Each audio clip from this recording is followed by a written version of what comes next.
thought leadership from PwC.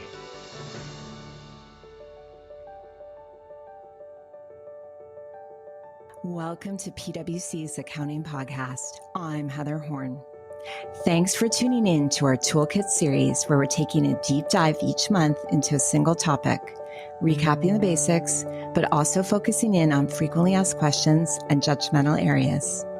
Today, we're wrapping up our discussion of income taxes. This week, it's all about valuation allowances. It's important to have a process in place to hit the new information because you got to get it in the right period. The VA analysis, that's not something you want to save for the end. A better approach would be to start the analysis early, even if you're using preliminary information. My returning guests today are Jenn Spang and Matt McCann, PwC National Office Partners. They're going to take us through the sometimes challenging process of performing valuation allowance assessments in accordance with ASC 740. I do have a very quick sidebar before we get started. If you're a frequent listener, you know that we strive to put the most timely and relevant content in your queue each week. Our goal is that the podcast is an excellent resource for people who want to stay at the forefront of dialogue in accounting, reporting, and broader business issues that impact their businesses. So, with that in mind, we show up for you every Tuesday and Thursday afternoons, and sometimes more often. So, to maximize your personal benefit from the podcast, we'd recommend following the series wherever you listen to your podcasts and turning on those push notifications that you never miss an episode. With that, let's turn to today's episode on valuation allowances.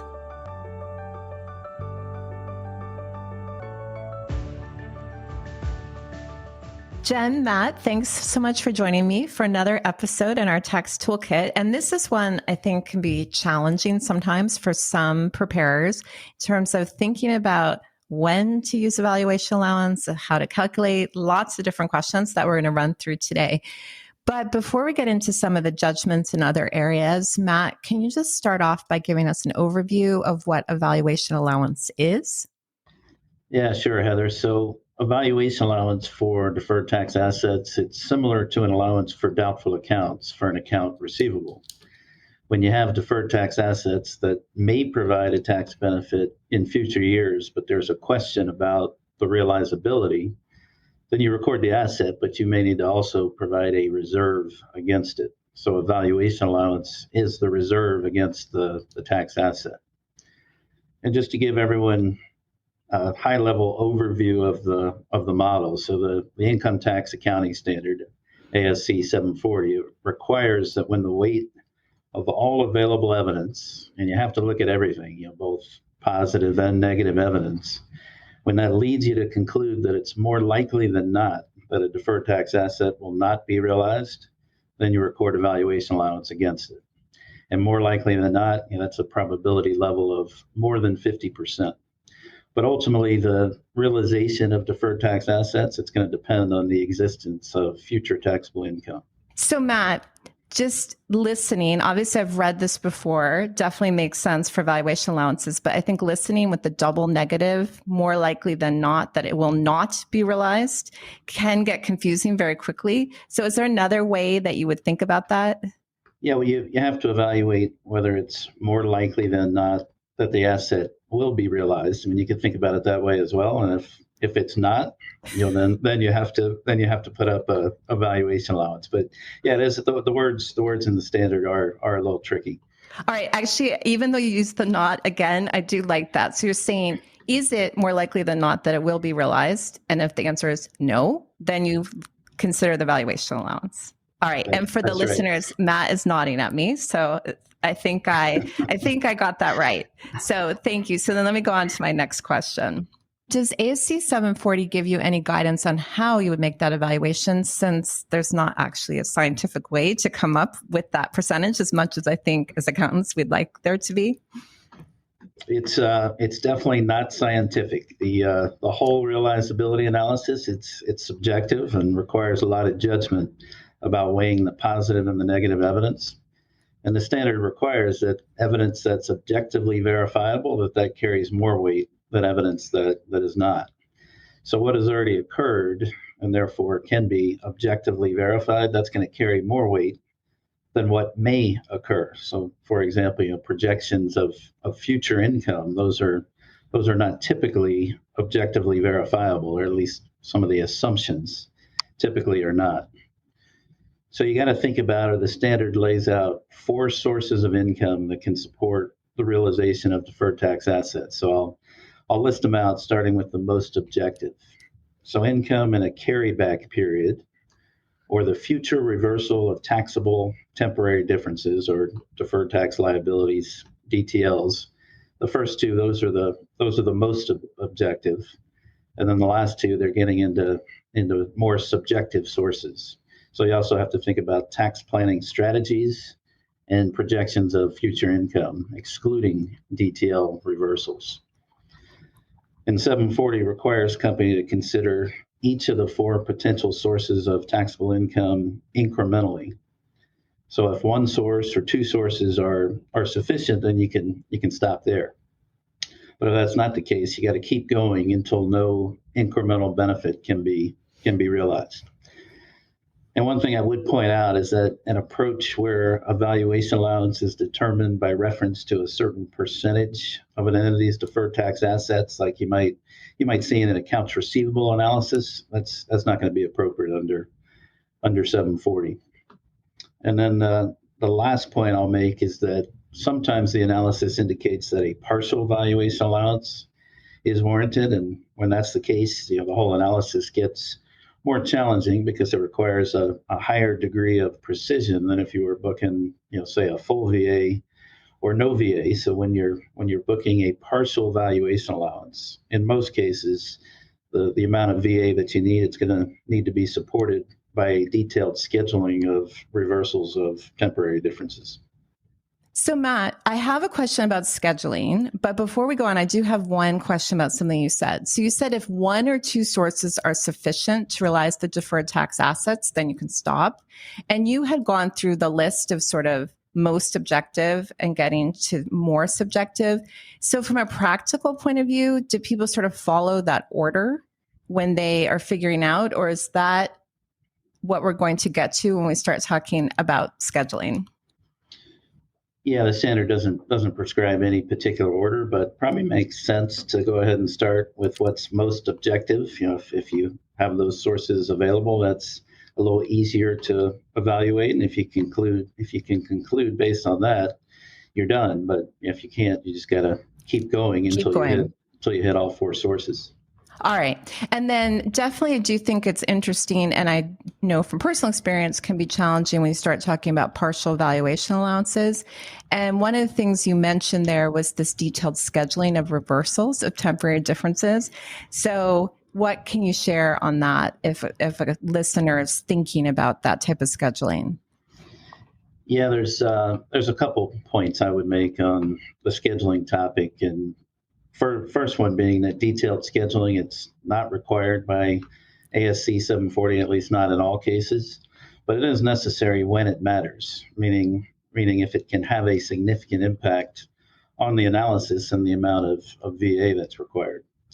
But how detailed of a scheduling analysis is required, that's going to be dictated by whether relatively minor shifts in the timing of taxable income, whether that's going to give you a materially different answer in terms of the amount of VA required. So there's a couple scenarios where that might be the case, or where more detailed scheduling might be warranted. First would be when the realization of the deferred tax asset depends only on future reversals of existing taxable temporary differences. So let's say maybe you're in a net DTL position, and reversals of DTLs are going to provide a source of income in the future when they reverse. But you still have to consider scheduling. You could be in a situation where the DTLs reverse prior to the DTAs reversing, in which case the DTLs may not actually provide a source of income to realize those DTAs, and a VA would still be required, again, if DTLs are the only source of income that's available. So that's an important point, may come up a few times on the podcast. But you may also be dealing with expiring tax attributes. So in that case, some degree of scheduling is likely going to be necessary, because reversals are going to impact the amount of income that's available in the period prior to the expiration of the attributes. So I'd also point out that the 2017 Tax Cuts and Jobs Act introduced limitations on NOL usage as well as interest expense deductions, and that all of those limitations need to be factored into any scheduling analysis. So just from those points alone, I mean, you can see it doesn't take much for scheduling to get complicated, and it's not always an intuitive exercise. So it's important to start the analysis early. All right. Definitely think that's a good reminder. So, Jenn, let me bring you into a conversation with a question that's maybe more on the judgmental side. Because I know when we're thinking about a valuation allowance or whether a valuation allowance is needed, the standard says that the existence of cumulative losses in recent years is difficult to overcome. And in terms of concluding whether or not you need a valuation allowance. So what do they mean when they say recent years? Yeah, so the standard doesn't define recent years, and it doesn't even define cumulative losses. So generally what companies look at is a 3-year period. So the current year and the prior 2 years when you're thinking about cumulative losses. So that would be, I guess, a pretty standard approach. But you do look at it. Not only am I in a cumulative loss today, but do I expect to be in a cumulative loss? So if you imagine you could be in a cumulative loss today, but you have a very profitable year, let's say that second year back, that year's going to drop off. Just mathematically, if you're looking at 3 years, you're adding in, let's say, a new year where maybe you're break even. In that case, you might not be in a cumulative loss today, but you could be moving into one. And because of what Matt was talking about earlier on all available evidence, you really have to think about not just the moment you're in, but what is more likely than not, what is objective about where you're going as well. So I think, a couple of other things about cumulative losses. So normally it is cumulative losses or income for that matter would be your pre-tax income adjusted for permanent items. But it is important to keep in mind that should also include things like discontinued operations. You might have OCI. So you do need to look at, the organization, I guess I'd say comprehensively. And then the last thing I would just say, and this is probably the most important thing, is just cumulative losses or income for that matter are not a bright line test. You could have cumulative income and still need a valuation allowance, the same way as you could have a cumulative loss and not need a valuation allowance. So I just can't stress enough, it is one piece of all available evidence that needs to be considered. And Jenn, one question on that, because when Matt was talking, he was talking about these 4 sources of income. So if I'm in a situation where I do have cumulative losses, but I either have income in a carryback period or maybe more likely future reversal of tax temporary differences, then those may be things to think about that could overcome this presumption. Is that a fair summary? Very fair summary and absolutely accurate, because your carryback is just, do you have it under the law or do you not? And then your deferred tax liabilities you have to consider. So sometimes companies have gotten a little bit tripped up where they can see that they might be projecting losses going forward. So when they think about those deferred tax liabilities, they're just going to reverse into a future loss. So in their minds, they might say, oh, well, that must not be a source for today's income, for today's deferred tax assets. And in fact, that would not be accurate. You have to consider those deferred tax liabilities. So what you said is absolutely true. All right. But the key point there is if you're in that situation where you have cumulative losses, then it is going to be important to do scheduling, to think through all of these different pieces and to make sure you do have evidence if you're not planning to record a valuation allowance, or I guess either way, you probably need to make sure you have evidence and documentation.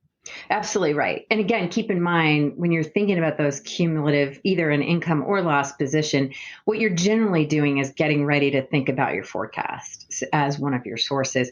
And tax planning is just another level of that. So once you're starting to be in that place, you're oftentimes thinking about, you're trying to say, well, geez, I had losses in the past, but I want to project income going forward. And you're trying to maybe bridge that gap. All right, very helpful. One more question is that Matt mentioned and stressed that you have to consider all available evidence when you're considering whether or not you need a valuation allowance. How does subsequent events fit into that? It's a great question. It comes up a lot. All available evidence does sweep in subsequent events, but I would say not all subsequent events are created equal. So all available, we at least don't think all available evidence, for example, would sweep in something like an IPO or a business combination. Those are accounted for in the period.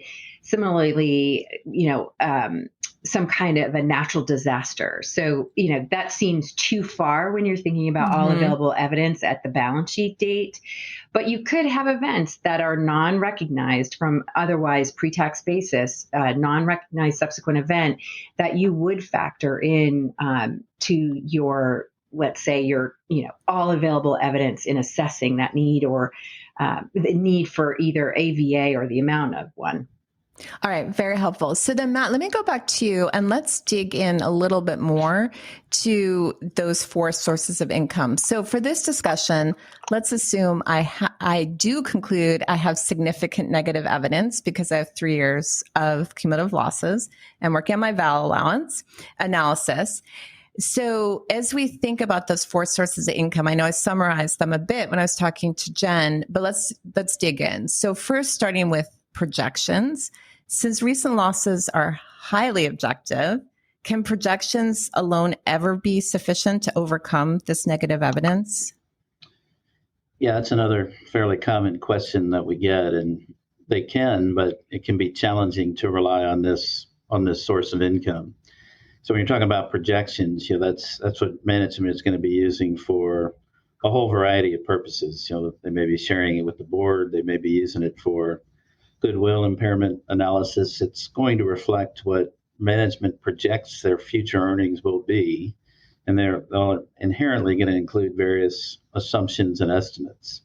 And while it is important to keep in mind that there should be consistency in the forecast used throughout the financial statements, what works for a goodwill impairment analysis might not work for a VA analysis because of the 740 requirement to assign the most weight to what can be objectively verified.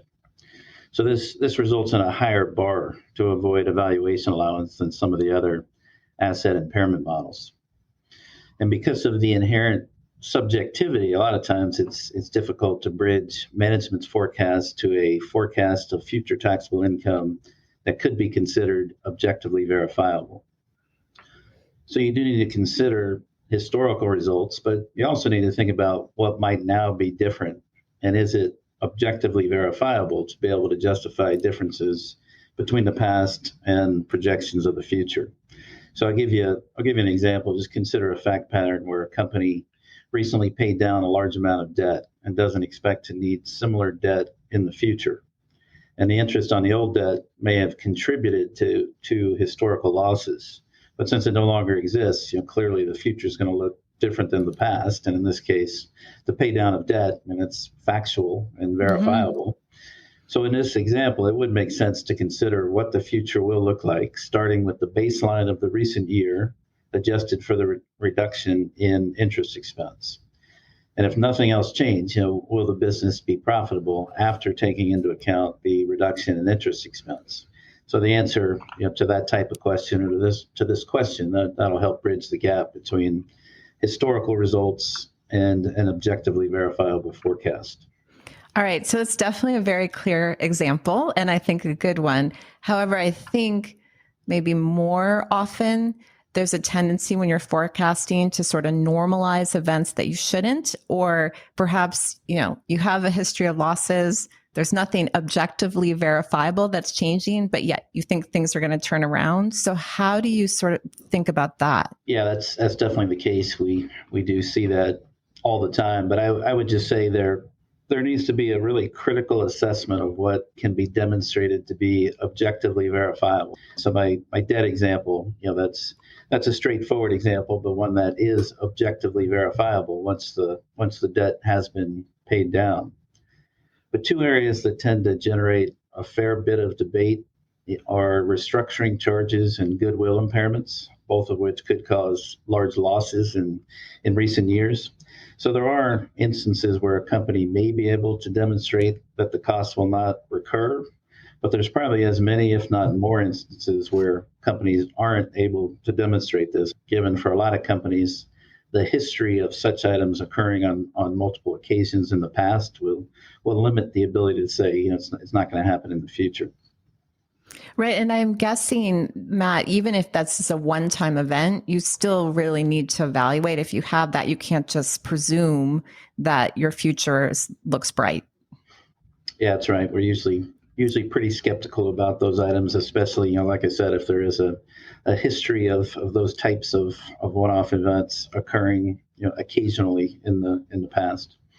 All right. So Matt, super helpful. So any other pitfalls that we should think about when we're looking at projections? Yeah, a couple of things I would point out, Heather, and maybe a few of these points I have in mind are broader than just projections. But first thing I'd reiterate are just the points we've been talking about around objectively verifiable, and advise companies to be very cautious when considering the weight they give to projected growth. Any favorable improvements in profitability based on assumed growth rates or the effects of a recently completed acquisition, for example, should be approached with a fairly high degree of skepticism. If they can't be objectively verified, generally very little weight can be given to the effects of projected growth until the growth is actually demonstrated, in the results. Or Matt, I guess as I was thinking about this, if I have a signed contract with a new customer, could that be objectively verifiable versus I'm hoping to sign a contract with a new customer? Yeah, that'd be a good example of something that you could take into account that meets that criteria. All right. It sounds like, though, the signature is going to be very important. Since you've said objectively verifiable, I wasn't counting, but I think it's definitely at least more than 10, if not 20 times in the past couple minutes. Although maybe one thing to think about that, Heather, I agree with Matt, that would definitely be something that could be objectively verifiable, but you also need to figure out that contract will result in positive margins, right? So yes, very good point. Yeah. Yep. So yes. But it is clearly a piece of evidence. I agree with Matt that is objective. So you surely should be at least thinking about it. But then what evidence do you have on the rest? That you're actually going to make money from this contract is the key point. All right. Very good. So Matt, you said you had a couple of things to point out and I jumped in after the first one. So any other things we should be thinking about here? Yeah, a couple other ones, and maybe the next one's just kind of reiterating one of Jenn's earlier point. If you get into a situation where you're projecting to continue accumulating carry forwards into the foreseeable future, you still have to take into account DTLs as a source of income. And scheduling might come into play, but assuming that there's no issues with scheduling, DTLs kind of set the floor in terms of the amount of income that needs to be considered in the analysis. Going back to what we've been talking about is in terms of having to look at each source of income individually. We also sometimes see companies anticipating the effects of expected tax law changes in their VA analysis. There's a whole host of potential tax law changes on the horizon, both here in the U.S. and globally, but it's important to remember the impacts of any tax law changes should be considered only for enacted changes. And then the last point I'll make is that 740 requires that the VA analysis be done jurisdiction by jurisdiction. So you don't want to underestimate the amount of work involved to evaluate all available evidence and reach separate conclusions for each jurisdiction that a company operates in. All right. That's definitely helpful. So Jenn, let's go to another topic where I also think there's a lot of judgment involved, and one that, again, I personally find complicated often to think about, and that would be the use of tax planning strategies. So how can you think about those as positive evidence?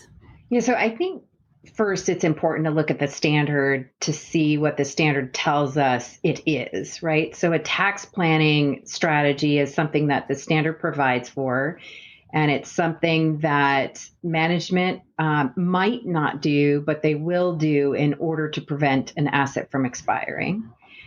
The standard goes on to say, though, that it needs to be both prudent and feasible. So I think there's a few things within those two sentences that we need to think about. So first, what is prudent and feasible? Well, feasible is, can I do it? Right. So is it primarily in management's control? If it's something that depends, let's say, on a future market or a third party that management doesn't control, then you got to question whether you really can do it. And then prudent, does it make sense? It's like the old saying, just because you can doesn't mean you should. So prudent is really, does it make sense for the company? So there's an awful lot of things you can do, but it wouldn't necessarily be in the best interest of the company. So prudent is really pushing and testing on that. I guess what I would say, the other thing I mentioned at the beginning of what the standard tells us is the definition of a tax planning strategy. It says it's something that the company would do to prevent an asset from expiring. So Matt mentioned earlier, I think, indefinite carry forwards or having a definite life. Today's world, we're looking at a lot of assets that have an indefinite life. If you're thinking about that, it never expires.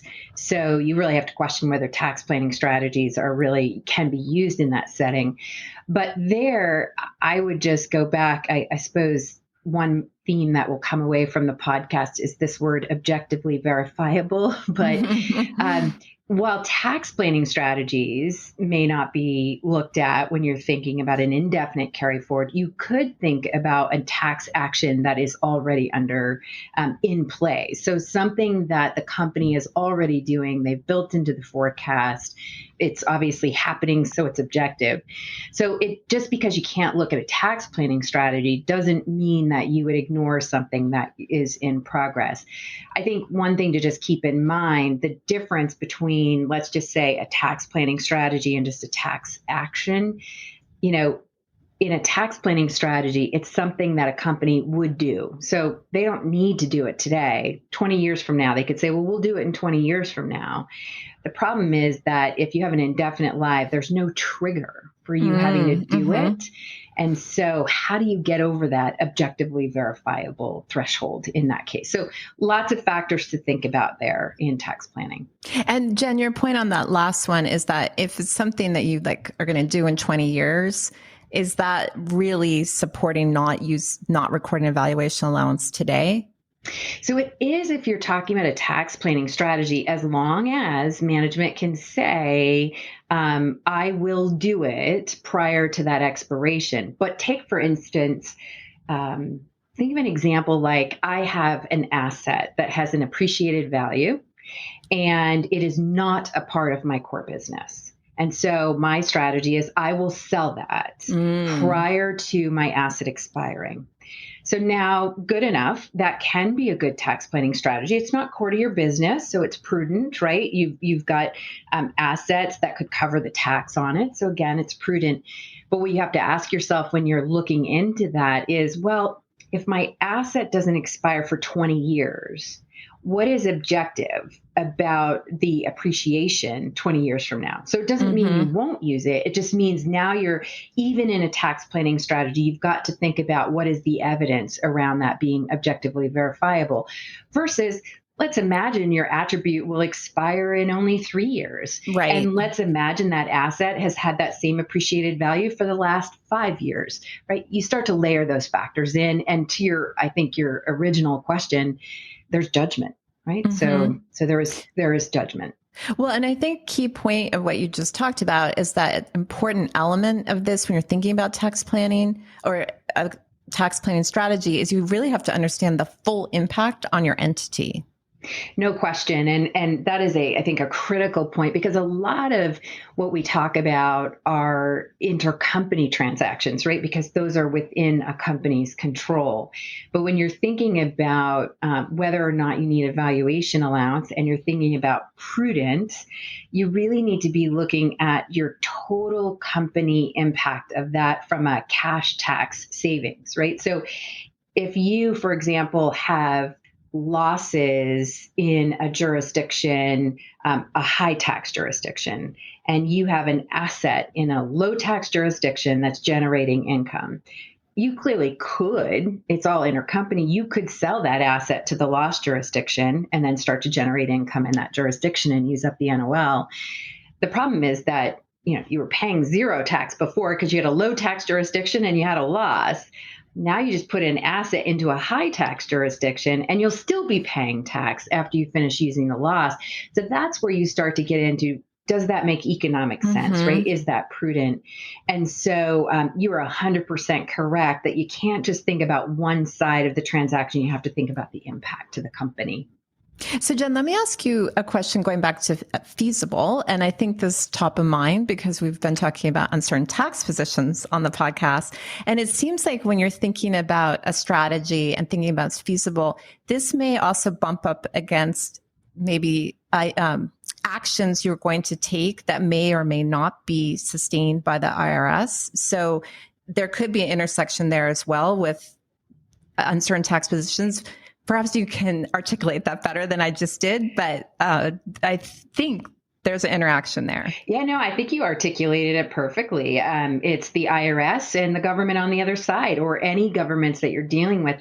Any of these tax planning strategies, in order to be something you would even consider as a source of future taxable income, needs to have met that more likely than not recognition and measurement threshold that we've talked about on uncertain tax positions. So no, it's a great point. It's actually very important to be keeping that in mind whenever you're thinking about, frankly, any of these positions or any of these sources. They all need to be at that more likely than not level. All right. So it's very helpful. So then before we actually get into reversals of valuation allowance, which obviously would be good news for the company that recorded it, Jenn, any other misconceptions that you would highlight when you're evaluating management's valuation allowance assessments? Yeah, I think there's probably two that I'd add to what Matt shared earlier. One is actually what we just talked about under tax planning strategies and this idea of incremental tax savings. When you asked about looking at that enterprise-wide, there's another avenue of that comes up, which is about substitution. So still focusing on that incremental benefit or savings, if you will. So substitution is really as simple as I've taken one deferred tax asset and replaced it with another. The simplest way to understand this is through an example. So just imagine that in the jurisdiction you're in, you have under the law the ability to capitalize R&D expenses. And let's further imagine you have a loss carry forward that's going to expire. So you could capitalize that R&D expense, generate taxable income. So that R&D expense has just become another deferred tax asset, while you just consumed, and I'm using the word consumed, the NOL carry forward. So you just flipped one asset for another. In a valuation allowance setting, pure substitution, you didn't actually realize the benefit of an asset. You just replaced it with a new one. You used it up in a tax law setting. You used it up. It got used on a return, but you just replaced it with another asset. Now, substitution can actually be a good thing if you've actually returned to an objective level of profitability such that now that new asset is going to have a longer tail and you'll have more time to get enough income to realize the asset. So in that case, it can be great. But if you at your core are still in, let's say, a cumulative loss position, you've just simply exchanged one asset for another, but you still don't have that objective source of future taxable income. So substitution is another one of those incremental savings. And then I just, we probably, as much as we mentioned objectively verifiable, we're probably mentioning deferred tax liabilities. So I'll maybe add one more to Matt's list on deferred tax liabilities. And that deals with, when you have this indefinite live deferred tax liability and making sure you're scheduling to the extent that you have an indefinite live deferred tax liability. So think of like a deferred tax liability on an indefinite lived intangible or goodwill.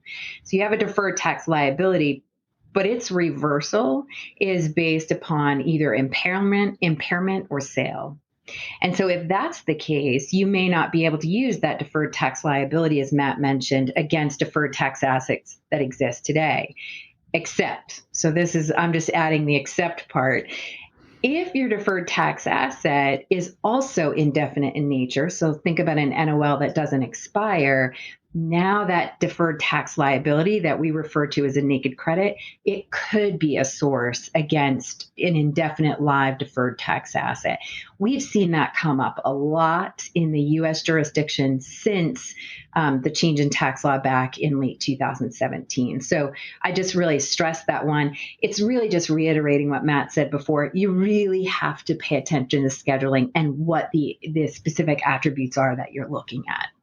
So then, Jenn, how do you think about the need for valuation allowance when you have these indefinite live DTAs? Do you even have to think about it because it's never going to expire?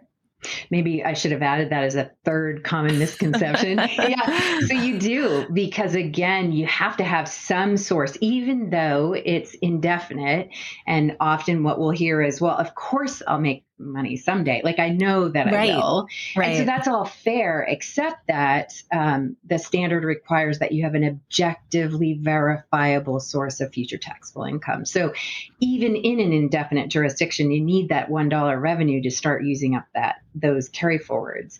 So even in those cases, you do have to hit that same objectively verifiable level to be able to start realizing that asset. All right. I think you may have even said that more times than that. I should have been counting when we started. So very helpful and very good reminders there. So now let's go to something that I think is the more positive part of this discussion, which would be when you get to actually start reversing your valuation allowances.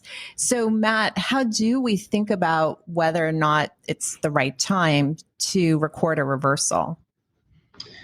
Yeah, and really, the assessment is the same as everything we've been talking about. The question is still whether the tax assets are more likely than not to be recovered. So, if the weight of the evidence in a period changes, such that the answer to that question changes, and the answer is yes now, then you would be in a position to release a valuation allowance. But like everything we've been talking about, a lot of subjectivity, a lot of judgment. So companies really need to be prepared to answer the question of why this quarter, why not last quarter, or why not next quarter. So lots of judgment involved, and this is an area that the SEC tends to ask about as well.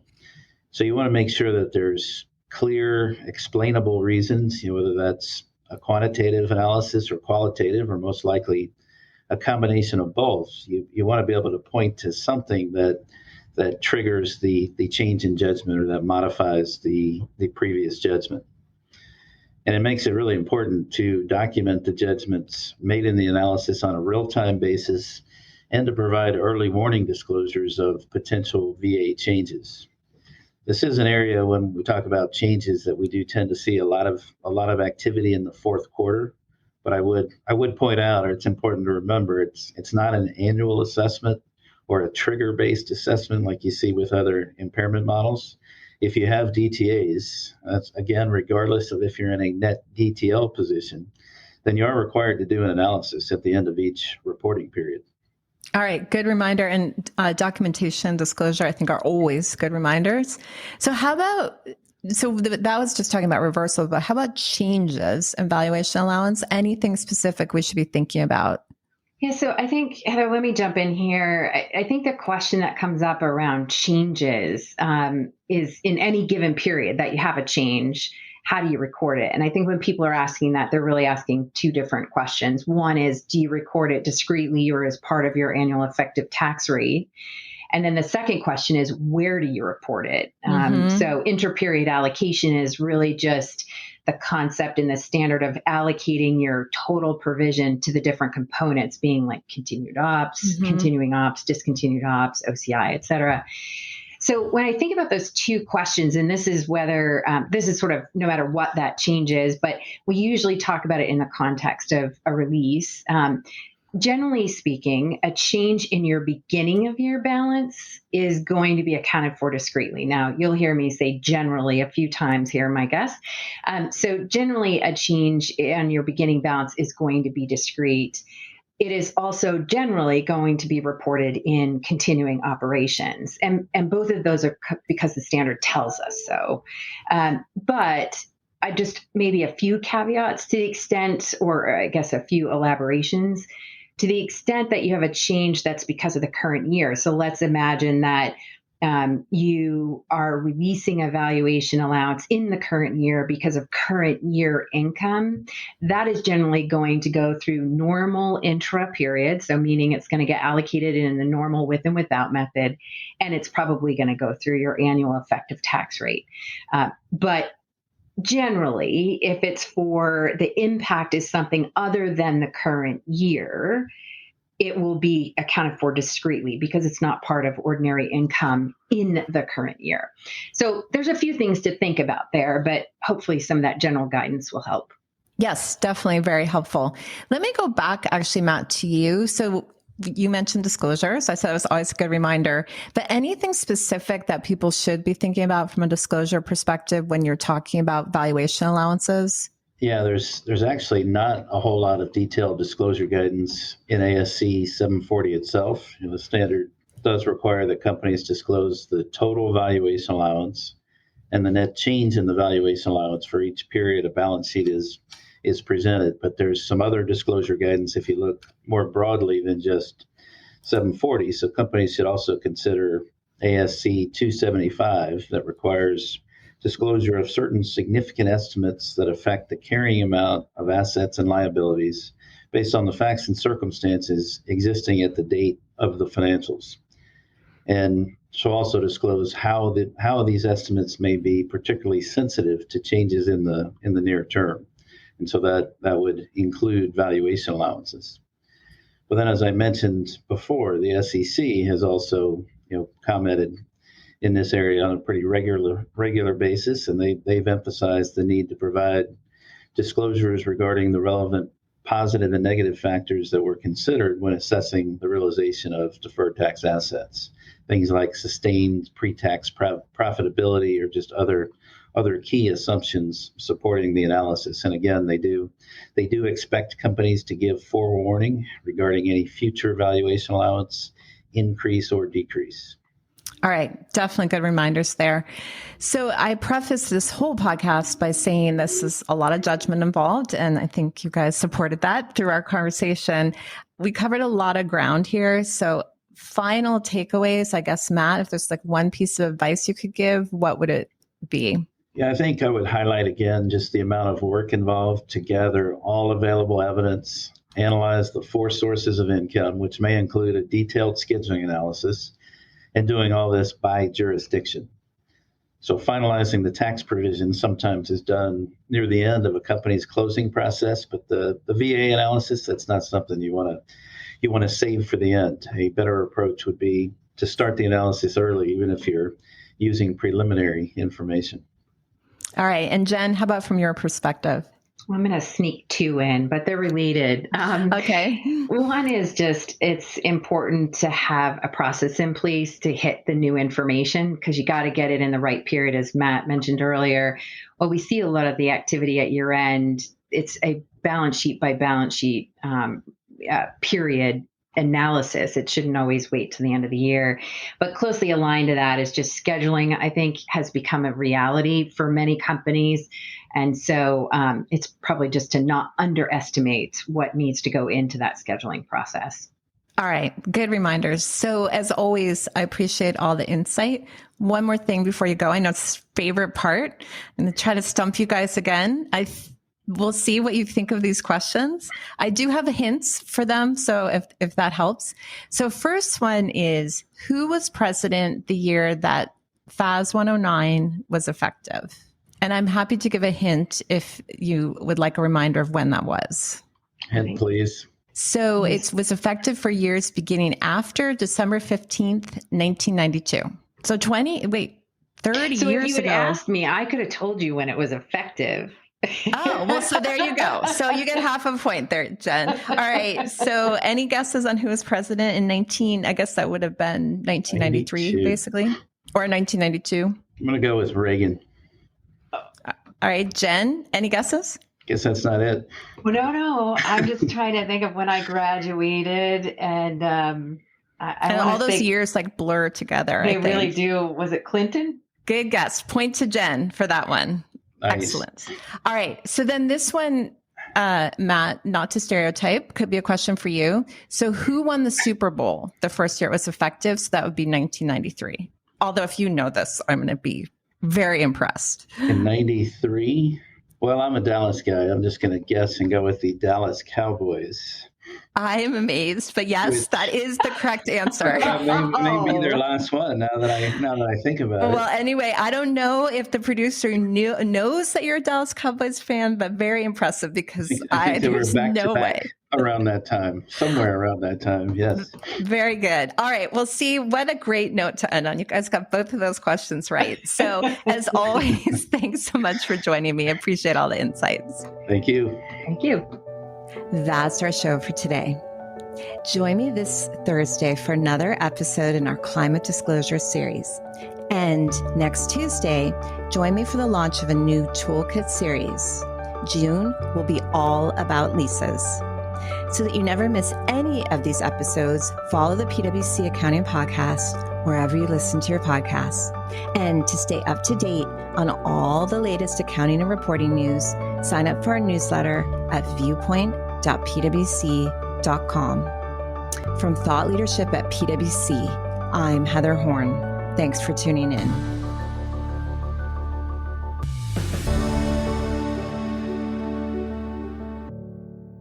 This podcast is brought to you by PwC, all rights reserved. PwC refers to the U.S. member firm or one of its subsidiaries or affiliates, and they sometimes refer to the PwC network. Each member firm is a separate legal entity. Please see www.pwc.com/structure for further details. This podcast is for general information purposes only and should not be used as a substitute for consultation with professional advisors.